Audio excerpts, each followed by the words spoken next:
भी इसको कोई 60 दिन हो गए हैं, उसकी वजह से जो है उसके जो लीफ हैं जल जाते हैं। ये फॉग जो है इसके लिए वीट के लिए बड़ी ज़बरदस्त है। फार्मर को देखना चाहिए कि अभी इसकी नीड है भी कि नहीं। बिस्मिल्लाहिर्रहमानिर्रहीम। अस्सलाम वालेकुम नाजरीन, AWC एग्री के साथ मैं हूं आपका मेज़बान ताहिर नदीम। नाजरीन, आज मेरे साथ मौजूद हैं माहिर ज़राअत तौक़ीर अब्बास साहब।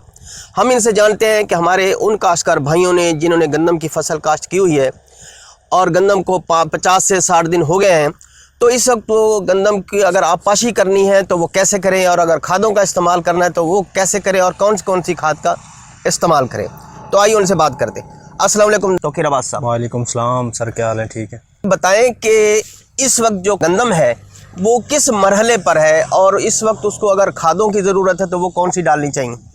जी सर, ये हमारे आपके सामने आपको नज़र आ रहा होगा कि ये जो हमारे पीछे जो फील्ड है हमारा, तो ये हमने लगाई हुई है अपनी हाइब्रिड वीट जो है अभी, क्योंकि न्यू है, वैरायटी डेवलप हो रही है। तो ये हमने अभी इसको कोई 60 दिन हो गए हैं और इसमें हमने जो फर्टिलाइज़र और इसकी अगर मैं बात करूँ तो हमने एक बोरी DAP की हमने शुरू में जो लगाई थी और SOP की एक बोरी लगाई थी, मतलब जब हम सोइंग के टाइम। और उसके बाद जब फर्स्ट इरीगेशन की हमने तो एक बोरी इसकी यूरिया की दी। तो अब जो है, अब इसका टाइम है कि अब हम कोई 60 दिन के बाद हम इसकी नेक्स्ट इरीगेशन कर रहे हैं। तो उसमें हम एक बोरी पर एकड़ जो है हम इसके यूरिया की हम फ्लड इरीगेशन करेंगे। बेसिकली फार्मर क्या करते हैं कि वो जो है ना छट्टा कर देते हैं, तो उसकी वजह से जो है उसके जो लीफ हैं और फिर वो जो है जल जाते हैं। तो हमें फ्लड इरीगेशन की तरफ उसमें मतलब जो फर्टिलाइज़र जितनी भी हमने देनी है उसको फ्लड करके देना है। बेसिक पॉइंट ये है। और बाकी जो है जो अब फॉग का जो है, ये फॉग जो है इसके लिए वीट के लिए बड़ी ज़बरदस्त है। इसमें जो है जो इस टाइम जो फॉग है ना, इसमें नंबर ऑफ़ टिलर जो हैं वो बड़े ज़बरदस्त बनते हैं इस फॉग की वजह से। ये बड़ा पॉजिटिव पॉइंट है कि फॉग इस टाइम पे आ गया। 60 दिन हो गया किसी काश किए हुए, तो उसमें उस टाइम जो है फॉग आ गई, तो उसमें नंबर ऑफ़ टिलर जो उसके टिलर्स बन रहे होते हैं ना, वो उसका जो झाड़ है वो बड़ा ज़बरदस्त बनता है। जब झाड़ बनेगा तो अल्टीमेटली हमारी जो है प्रोडक्शन जो है उस पर बड़ा मतलब पॉजिटिव असर पड़ेगा और प्रोडक्शन हमारी अच्छी होगी। तौक़ीर अब्बास साहब, ये बताएं कि ये जो कि धुंध पड़ रही है, तो इससे ये भी हो सकता है कि हमें इरिगेशन जो है या इसकी आपाशी है उसमें ज़रा ताख़ीर करनी पड़ जाए?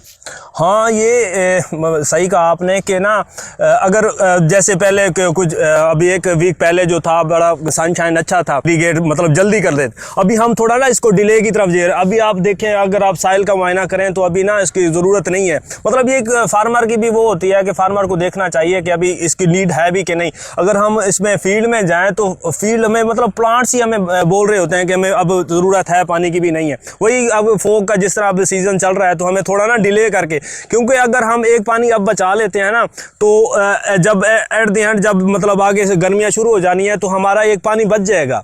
अगर हम इसी मतलब एक रेगुलर रूटीन में पानी देते रहें तो आगे फिर हमें जो है मतलब इस पे कास्ट ऑफ प्रोडक्शन भी हमारी ज़्यादा हो जाएगी इस वजह से। अच्छा, ये बताएं कि हमारे काश्तकार जिन्होंने अब दूसरी आपाशी करनी है, वो कौन सी खाद इस्तेमाल करें और आप क्या रिकमेंड करते हैं जो उनकी जो पैदावार है वो बेहतर हो सके? सेकंड इरीगेशन असल में ना यूरिया का वही शुरू में जो हम करते हैं कि ना DAP और MOP SOP शुरू में ही हम डाल देते हैं। उसके बाद होता है कि हम 2 स्प्लिट में जो है हम यूरिया का वो करते हैं। बेस्ट जो है यूरिया, मतलब पहली इरीगेशन पे भी यूरिया और दूसरी मतलब एक साथ नहीं करनी, स्प्लिट में करनी है और फ्लड करनी है।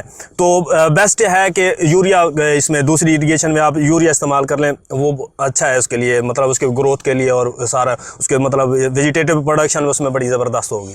तो जो यूरिया की आपने कहा कि इस्तेमाल किया जाए, तो वो कितनी इस्तेमाल करें स्प्लिट में, यानी कि आप कहते हैं कि किस्तों में डाली जाए, तो कितनी डाली जाए किस्त में? सपोज 1 एकड़ में हम कहते हैं कि दो बैग 1 एकड़ में, उसमें रिकमेंडेड जो है मतलब ऑन एन एवरेज जो है साइल है हमारी, उसके लिए 2 बैग चाहिए होते हैं यूरिया के ना।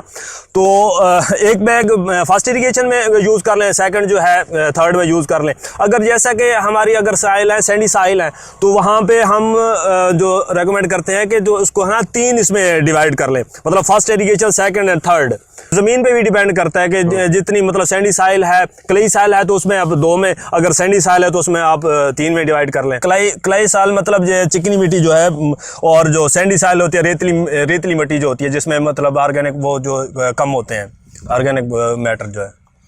अच्छा, तो क्या आप ख्याल करते हैं कि इस दफ़ा अब तक जो गंदम की बढ़ोतरी आप देख रहे हैं अपने इर्द गिर्द में, तो कैसी बढ़ोतरी है इस दफ़ा हमारी गंदम की जो पैदावार है वो कैसी चल रही है?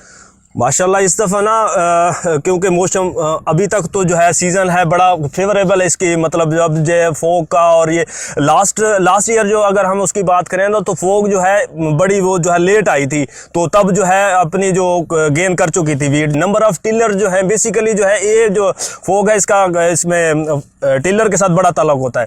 अगर ये जो है फोक इस तरह इस दफ़ा बड़ा ज़बरदस्त मतलब फेवरेबल उसको मिला है टाइम, तो इंशाल्लाह ये बम्पर क्रॉप हमें मिलेगी इस दफ़ा। अच्छा, कोई हमारे जो काश्तकार के जो औसत पैदावार है ना उसमें बहुत ज़्यादा डिफरेंस है, बहुत ज़्यादा फ़र्क है। कुछ काश्तकार लेते हैं 35 से 40 और कुछ लेते हैं 60 से 70। तो आप हमारे काश्तकारों को ऐसी कोई टिप दे दें, कोई ऐसा मतलब कोई गुर बता दें कि वो भी मतलब अपनी जो औसत पैदावार है उसमें जो है ना वो इजाफा कर सकें। बेसिकली सर प्रोडक्शन में सर दो चीज़ें मतलब तीन चीज़ें होती हैं। एक तो है कि हमारी वैरायटी हम कौन सी यूज़ कर रहे हैं। हमारे जो फार्मर हैं बेसिकली वो वही जो मतलब इसमें सीड में और अनाज में फ़र्क होता है, वही अनाज को उठा के ना सर वो लगा देते हैं।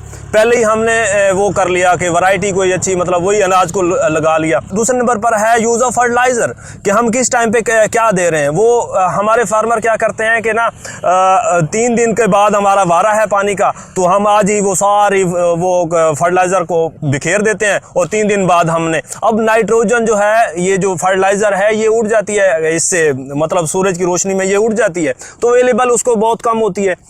ठीक हो गया। तीसरी नंबर पर हम उसको ना नंबर ऑफ इरीगेशन इस तरह करते हैं कि बार बार हमने पानी लगा दिया, उसको क्रॉप की सिचुएशन को हम नहीं वो मद्देनज़र नहीं रख रहे होते कि हम उसको देखें प्रॉपर तरीके से कि अब इसकी नीड है तो फिर हम उसको इरीगेट करें। उसके बाद मैनेजमेंट बड़ा 70% मैनेजमेंट पे है, 30% होता है हमारा इसका वैरायटी का रोल होता है, और 70% अगर हम एक अच्छी मैनेजमेंट करते हैं तो उसमें हम प्रोडक्शन ले सकते हैं। यही एक सेम वैरायटी होती है, एक फार्मर 70 इसमें ले रहा होता है, मोड ले रहा होता है, एक 30 में। उसकी यही वजह है कि मैनेजमेंट है, उसने किस तरह उस चीज़ को लेके गया है। वो बहुत बहुत शुक्रिया तौकीर अब्बास साहब। Okay sir, thank you.